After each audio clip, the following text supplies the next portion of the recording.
লাল লাল করে ভাজবেন না, এই অবস্থাতেই আমি সবজিগুলো এক এক করে দিতে হবে।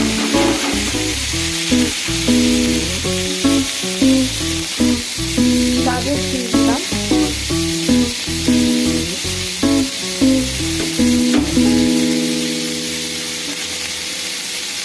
একদম সবার শেষে আমি হালকা মাশরুমটা দেবো, আগে দেবো না, কারণ মাশরুমটা দিয়ে দিলে ওটা বেশি গলে যাওয়ার চান্স। আমি প্রথম অবশ্য এই মাশরুমের রান্না করছি।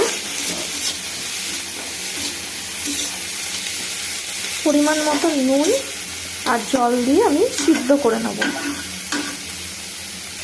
দিয়ে দিচ্ছি পরিমাণ মতো নুন,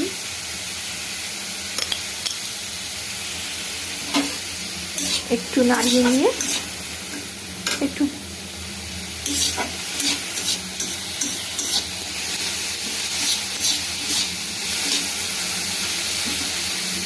এর মধ্যে জল,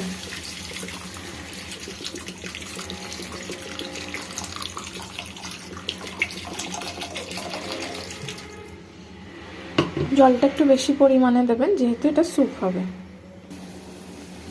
এবার আমি মাশরুমগুলো এর মধ্যে দিয়ে দেব।